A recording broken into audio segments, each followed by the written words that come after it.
Hello everyone, my name is Trevor Holker, and today I will be presenting on radio frequency identification, also known as RFID. Some of the topics we will cover today are what exactly is radio frequency identification, the evolution of some of these types of technologies.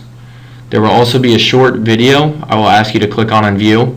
I've been having trouble embedding it within the presentation, so if you click on the link and it kicks you out, that's okay. I'll give you time to view it and then you can go back into the presentation and continue on from your original slide.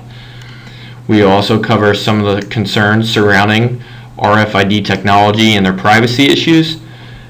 We will talk about the future of RFID technology and where we think it's headed. And then at the end, the final slide contains questions I hope all of you can answer as part of your responses, a little bit of polls, and just kind of some prompts to get the review going and make it easier for you. Radio frequency identification. This is an up-and-coming radio wave technology that uses electronic tags placed on objects, people, or animals to help transmit useful information and statistical data. Believe it or not, the first use of RFID technology can be traced back to World War II.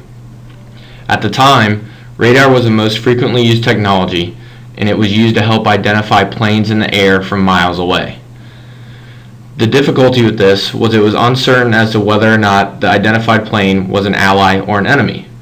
So the British were actually the first to incorporate RFID type technology by placing a transmitter onto each of their planes that communicated signals with a radar station on the ground. So as the planes approached, they would receive a signal that communicated to them, and they would know that their plane was an ally, and they would know not to fire. On the other end of the spectrum, if they did not receive a signal, it was an enemy plane, and they could prepare to shoot. This is the basis of RFID technology. And today, some of the main uses of RFID technology are for the same as back in World War II, so for identification.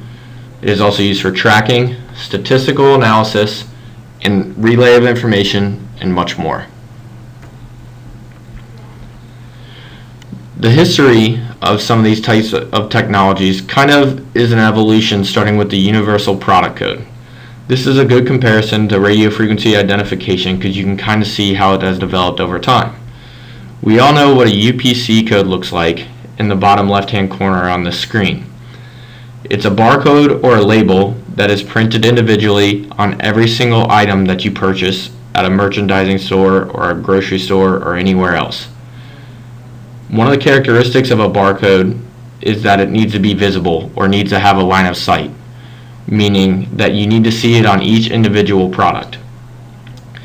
It also is required with the scanning process. So the best example I have off the top of my head for this is the Kroger self-checkout line.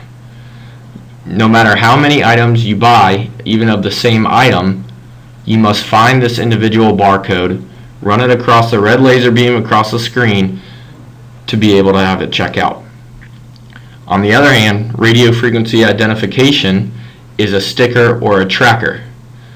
On the previous slide, it was a sticker that possibly some of you have seen in the Xavier University bookstore that they have slid in between the pages. On this slide, in the bottom right-hand corner, is a tracker that is compared to a grain of rice. So you can see the type of technology that this is, what it can hold, what it can do, and the relative size compared to a grain of rice. The key characteristic of this is it has invisibility, so you don't need to find that barcode and scan it. The radar or chip detectors automatically know it's there. Furthermore, there's also multiple verifications. What I mean by this is if you were to put multiple things into a grocery cart, it would be able to know how many you have in the grocery cart without scanning them all individually. Compared to UPC codes, RFID technology proves more efficient, simple, organized, and is time conscious. Although the production costs to efficiently use RFID technology has significantly decreased, this is actually the reason why we are just now seeing the rise of the overall technology. Here's the video I was originally talking about. It's RFID's simplification video at a grocery store.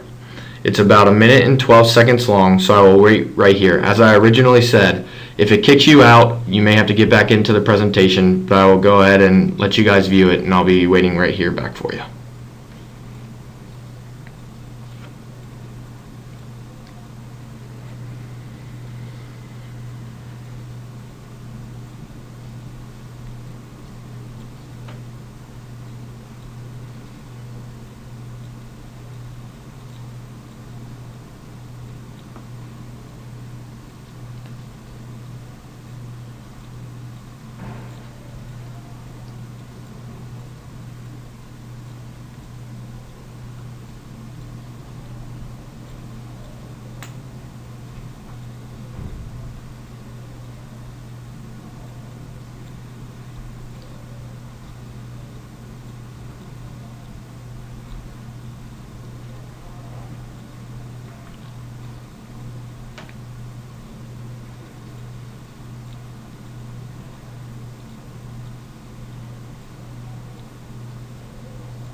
Okay, the majority of you should be wrapping up here.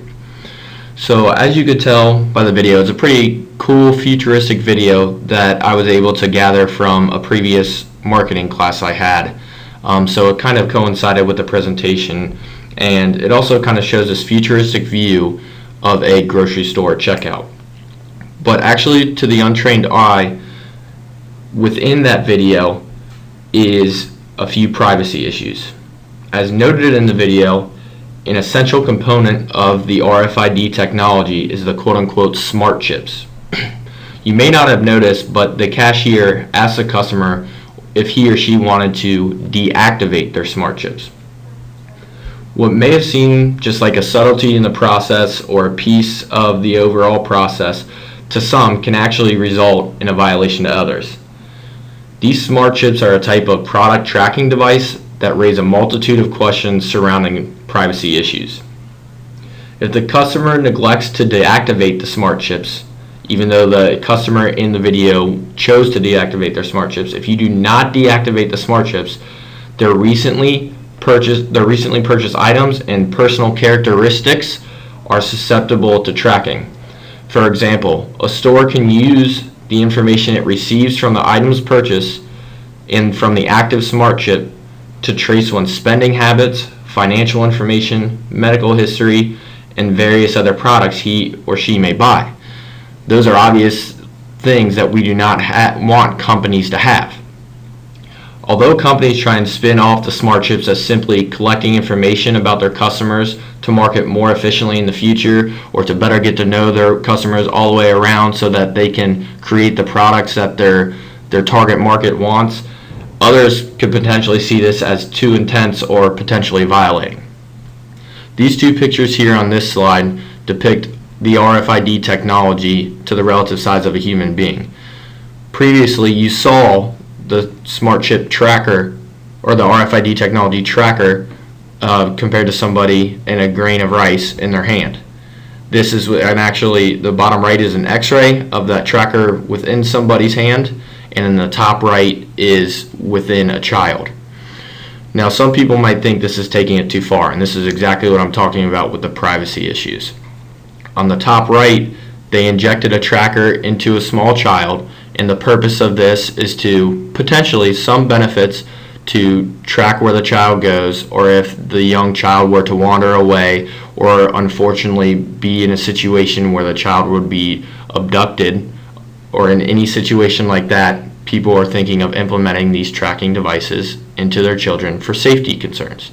But obviously in the top right corner there was issues with skin irritation and bodily harm, so there are still developments being made with these overall products. So with the pros and cons of RFID technology, where might the future be going with this? As previously mentioned, it is on the rise because the production costs have decreased significantly. But with the deactivation of the smart chips, as we saw in the video, Further statistical analysis and communication or collection of information is virtually cut off after leaving the store. But as the chips are deactivated, how do we truly know that the companies aren't just telling us the smart chips are inactive? Are we just supposed to assume and trust they are not misusing our information without us knowing? That's something to keep in mind. Also, if RFID technology begins to take off, even more so than it has already, I have read a couple articles that are saying there might be these smart chip readers everywhere we go. And when I mean everywhere we go, I'm talking malls, convenience stores, places of work, or movie theaters. This is a benefit to the marketing companies, so once again, they are able to implement these trackers into your clothing articles or anything else so that they know where you got it, how you purchased it, how many you purchased, and so on. So previously I mentioned the simplification versus privacy. Yes, it makes things more efficient and more simple, but once again, is it a violation? Also, as a side note, it is a positive that there is a projection of decrease in stolen items from stores due to more efficient monitoring and tracking. So we can overall weigh the pros and cons, but there is still questions surrounding the RFID technology. So overall, that is my presentation. These are the questions hopefully you guys can answer just to kind of get a feel about where people stand and how they are concerned with RFID technology. And if you have any questions, you can shoot me an email or go ahead and ask them in your reviews. Thank you very much.